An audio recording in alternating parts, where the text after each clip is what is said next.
তাআলা আনহা তিনি বলছেন, ইয়া রাসূলুল্লাহ, হে আল্লাহ রাসূল, আপনি যে বয়ান করছেন, আপনি যে আলোচনা করছেন, এই মানুষগুলি সারা জীবন চললো সোজা হয়ে, তারা নিজের পায়ের উপরে ভর দিয়ে চললো।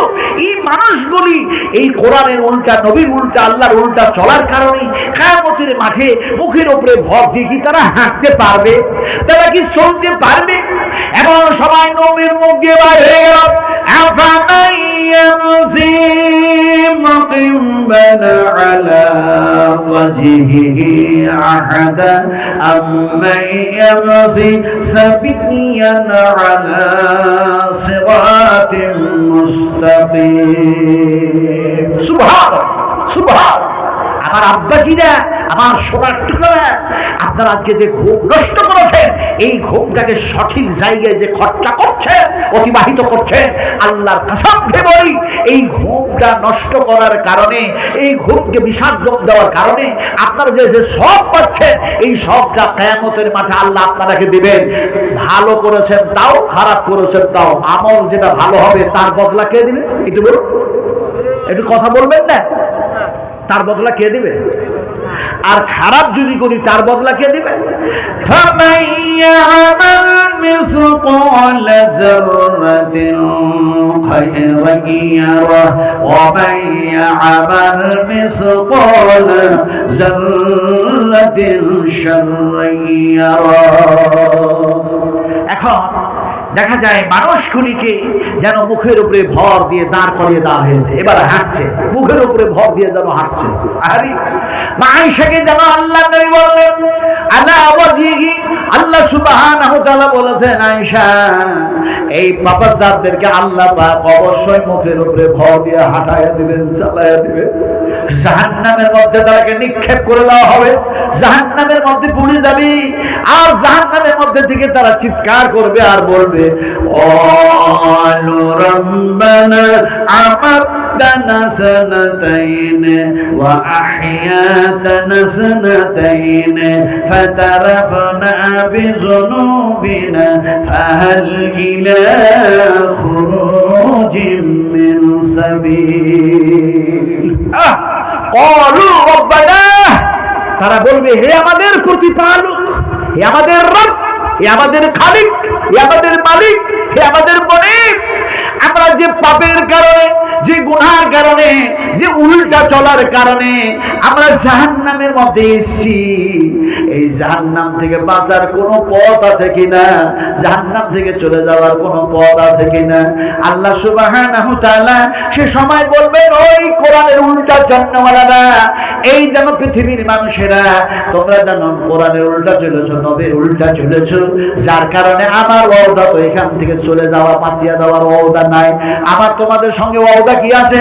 হ্যাঁ, জিহি জাহান্নামুল্লাযী কুনতুম তুআদুন, তোমাদের সঙ্গে আমার ওয়াদা আছে। কোরআনের উল্টা চলেছো, হাদিসের উল্টা চলেছো, কম বেশি করেছো, এর জন্য এখানেই থাকা লাগবে, এটাই তো তোমাদের সঙ্গে আমার ওয়াদা আছে। আমি আলোচনা করছিলাম, ওই লোকটা এসে বলল, ইয়া রাসূলুল্লাহ, কমও যাতে না হয়, বেশিও যাতে না হয়, হে রাসূল, আল্লাহর নৈকট্য লাভ করার জন্য আপনি কিছু আমাকে আমলের কথা বলে দিন। আল্লাহর হাবিব সেই সময় যারা বললেন, এই আল্লাহর বান্দা, এই আল্লাহর বান্দা, এই আল্লাহর বান্দা, এক আল্লাহর সঙ্গে শিরক করো না, এক আল্লাহর সঙ্গে শিরক করো না, এক আল্লাহর সঙ্গে শিরক করো না, ইন্নাশ শিরকা লাযুলমুন আযীম। ভাই, এ সময় আমি যে ওয়াজ শুরু করেছি, শয়তান আর থাকতে দেবেন আপনাকে? অত সহজ না। গজল গাইলে, গজল শুনলে, আল্লাহর কসমকে বলছি, এক জাররাও নাকি পাবেন না, এক জাররাও নাকি হবে না। ইমানের একটা জায়গাও ওই কেমিক্যাল দিয়ে আপনার ইমান ধুলাই হবে না। কিন্তু রাসূলুল্লাহ সাল্লাল্লাহু আলাইহি ওয়াসাল্লাম বলেছেন, কোরআন তেলাওয়াত হবে, শুনবে, তেলাওয়াতকারীও নেকি পাবে, শ্রবণকারীও তেলাওয়াতকারী সমতুল্য নেকি পেয়ে যাবে, রাসূলুল্লাহ বলেছেন। সুবহানাল্লাহ। যেহেতু আপনারা নেকি যাতে সঞ্চয় করতে না পারেন, এর জন্য শয়তান বলবে আর কত শুনবি, এগুলো শুনে আর কোনো ফায়দা নাই, লাভ নাই, চলো অনেক রাত হয়েছে, চলো চলো। আপনারা যাবেন, খুব তাড়াতাড়ি ছেড়ে দেবো। আনা মুসাফির মানুষ, আনা মুসাফির মানুষ। আল্লাহর কসম খেয়ে বলি, বিশ্বাস করো, আমার রাসূল বলেছেন তিন শ্রেণীর মানুষের দোয়া কবুল হয়ে যায়। একটা হচ্ছে পিতামাতা, আর একটি হচ্ছে মজলুম মানুষ, আর একটি হচ্ছে মুসাফির মানুষ। আমি আপনাদের জন্য দোয়া করব, খাস দোয়া করব, যে দোয়াটা আল্লাহ নবী করেছেন, বিশ্ব নবী করেছেন, ইমাম বুখারী রাহমাতুল্লাহ আলাইহি সে দোয়া বুখারী শরীফের মধ্যে কোট করে দিয়েছেন। অবশ্যই সেই দোয়া করব ইনশাআল্লাহ। খুব তাড়াতাড়ি ছেড়ে দেবো, আপনারা বিরক্ত হবেন না। না বিরক্ত হচ্ছেন আপনারা? আবার বিরক্ত হচ্ছেন নাকি? একটু জোরে কথা বলছেন না? কথাটা বলতেছিলাম, শোনো, রাসূল আকরাম সাল্লাল্লাহু আলাইহি ওয়াসাল্লাম বললেন এক আল্লাহর সঙ্গে শিরক করো না। আর বললেন ফরজ নামাজ, ফরজ যেন সিয়াম ছেড়ে দিও না, যাকাত দাও বন্ধ করো না। আল্লাহ রাসূল এই তিনটি কথা বললেন, সঙ্গে সঙ্গে দেখা যায় ওই মানুষটি যেন কসম খেতে শুরু করলো, আল্লাহ আল্লাহ আল্লাহ, ওয়াল্লাহি ওয়াল্লাহি ওয়াল্লাহি, এক আল্লাহর কসম খেয়ে বলি, এক আল্লাহর কসম খেয়ে বলি, এক আল্লাহর কসম খেয়ে বলি, ইয়া রাসূলুল্লাহ আপনি যতটা বললেন তার কম করব না, তার বেশিও করব না। কসম খেয়ে মানুষটি চলে যাচ্ছে। বিশ্বনবী সাহাবাদেরকে বলেন, ও সাহাবীরা, ওই মানুষটা দিকে চেয়ে দেখো, যারে এমনি করে আমি বললাম আর সে কসম খেয়ে বলল তার কম করব না, তার বেশিও করব না। বিশ্বনবী মুহাম্মদ সাল্লাল্লাহু আলাইহি ওয়াসাল্লাম বললেন, লোকটা দেখে নাও, লোকটা হলো জান্নাতি। আমার ভাইরা, আমরা জান্নাতে যাওয়ার জন্যই তো মসজিদ বানাচ্ছি। এখানে যতগুলো মানুষ বসে আছেন এক দুই করে উঠতে লেগেছে, আমি বুঝতে পেরেছি। আমি জানি রাত্রি 11টার পর আর বক্তব্য হয় না, কিন্তু এই মাদ্রাসার আদায়ের জন্য, এই মসজিদের আদায়ের জন্য আপনারা যেভাবে দানগুলো করছিলেন, আর আমার পূর্ববর্তী বক্তা বলে গেলেন শেখ, কারণ এরা অনেক জরিয়া। এরা যখন মায়ের পেটে ছিল তখন তো আমি বক্তব্য রাখছি, এনার আব্বারা আমার বক্তব্য শুনেছেন তলবা জীবনে। তো বলতেছিলাম যে আপনাদের জন্য আমি খাস দোয়া করব ইনশাল্লাহ, খাস দোয়া। এই মসজিদে, এই মসজিদ বানাবার জন্য আপনারা যত যা কিছু দিয়েছেন, আপনারা কি পারবেন? আপনারা এত এত টাকা দিলেন, পয়সা দিলেন, আমি জানি না সিমেন্ট দিয়েছে কি দেয় না, সিমেন্ট বালি সব দিয়েছে, আরো লাগবে, সব দিয়েছেন। এমন একটা মানুষ বলুন যে আপনি 2 গাড়ি ইট দিয়েছেন, 3 গাড়ি দেব। আপনি 1 গাড়ি বালি দিয়েছেন, আর 1 গাড়ি দেব। আপনি 5 বস্তা সিমেন্ট দিয়েছেন, বলুন যে আর 2 বস্তা দেব। এইরকম ভাবে এখানে যতগুলো মানুষ বসে আছেন যদি বলতেন, তাহলে রাসূলের সেই দোয়াটা দিতাম। কোন দোয়াটা?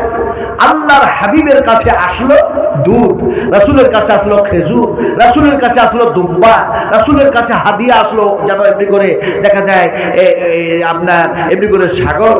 এখন রাসূল আকরাম সাল্লাল্লাহু আলাইহি ওয়াসাল্লাম যে দোয়া দিয়েছিলেন, একজন বয়োজ্যেষ্ঠ মহিলা, একজন বৃদ্ধা মহিলা রাসূল আকরাম সাল্লাল্লাহু আলাইহি ওয়াসাল্লামকে একটা চাদর দিচ্ছেন। চাদর, লম্বা ঘটনা আছে, আমি সেই ঘটনা বয়ান করতে চাইছি না। রাসূল আকরাম সাল্লাল্লাহু আলাইহি ওয়াসাল্লাম সেই সময় দোয়াগুলি কি দোয়া দিয়েছিলেন, কি দোয়া দিয়েছিলেন, সেই দোয়াগুলি কত যেন অত্যন্ত মানুষের জন্য কল্যাণময়, কত ভালো, কত যে ভালো আপনি কল্পনা করতে পারবেন না। আমার ভাইরা, সবচেয়ে সর্বশ্রেষ্ঠ উপহার হচ্ছে বিশ্ব মানবের জন্য আমার রাসূলের কথাগুলি। বিশ্ব মানবের জন্য সর্বশ্রেষ্ঠ উপহার হচ্ছে, প্রাইজ হচ্ছে আল্লাহ সুবহানাহু ওয়া তাআলার কালাম, কোরআন থেকে যা আলোচনা হয়। কথা বলতেছিলাম যে আপনারা পারবেন ইনশাআল্লাহ। বলুন ভাই, এখানে কে দিয়েছে কিছু বলুন, জি বলুন, যারা দান দিয়েছে বলুন। শামসুল 3 টলি বালু দিয়েছে। 3 টলি। কই শামসুল ভাই আছেন? চলে গেছে। ভাই, কমিটির মানুষেরা যেখানে আছেন দয়া করে একটু এখানে আসবে। এই দেখুন, এই হাত দুটি দেখুন, আমি প্রচার করছি না, তবে আপনাদেরকে বলতে চাইছি এই জন্য যে আপনাদের মনের মধ্যে যাতে সেই আবেগ জাগে যে আমরাও যাতে, আল্লাহ তুমি ওখানে নিয়ে চলো, আমরাও যাতে এই কাজটা করতে পারি। এই হাত দুইখানা, এই হাত দুইখানা যখন কাবা ঘরের ওই গ্লাস, ওই কালো ঘরটার পাশে যখন ঘুরতেছিলাম, লক্ষ লক্ষ মানুষের মধ্যে থেকে কিভাবে যে আল্লাহ নিয়ে চলে গেল, কথা বুঝুন কিনে। মুলতাজাম, মুলতাজামের গেট, ওকে বলা হয় হাতির। যে জায়গায় হাত রেখে দোয়া করলে দোয়া আল্লাহ দরবারে সব কবুল হয়ে যায়। ওই যে সোনালী রঙের গেটটা দেখেন না, কালো গ্লাস আছে যে সোনালী রঙের গেট, হ্যাঁ, আপনার ওইটা দেখা যায় ওই চৌকাটের উপরে এত উঁচু, তো নিচু একটা সিঁড়ি আছে, খুব কায়দা করে হিম্মত করে চাপতে হয়। আল্লাহ পাক এই দুইটা হাত ওই জায়গায় রাখা করিয়েছেন। আপনাদেরকে আমি বিশ্বাস করুন, এই হাত দিয়ে চাইছি আল্লাহর ভয়ের জন্য। আপনারা পারবেন 1,000 টাকা অথবা 500 টাকা আমার হাতে দিতে? কোনো একজন মানুষ পারবেন? পারবেন ভাই? থাকলে দেন আমার হাতে, ইনশাআল্লাহ দেন। দেন, কে পারবেন? দেন আমার হাতে দেন। 500 টাকা দেন অথবা 1,000 টাকা দেন, ইনশাআল্লাহ। বলুন কে কি দিল তাও জানি না। আমার ভাইরা বলুন, পারবেন? মসজিদ বানাবার জন্য, আল্লাহর ঘর বানাবার জন্য দেন। যদি 500 না হয়, 1000 না হয়, 100 করে টাকা দেন, 100 করে টাকা দেন। আলহামদুলিল্লাহ। এই দেখেন, আলহামদুলিল্লাহ। আমি জানি না আসলে ভাগ্যে নসিবে না থাকলে হয় না। আল্লাহ যাকে ডাকেন আর কবুল করেন তারাই সেই জায়গা পর্যন্ত পৌঁছতে পারে। আল্লাহর কসমকে বলি, বিশ্বের হালাতে এমনি করে যারা বাপের পিঠে মায়ের পেটে ছিল,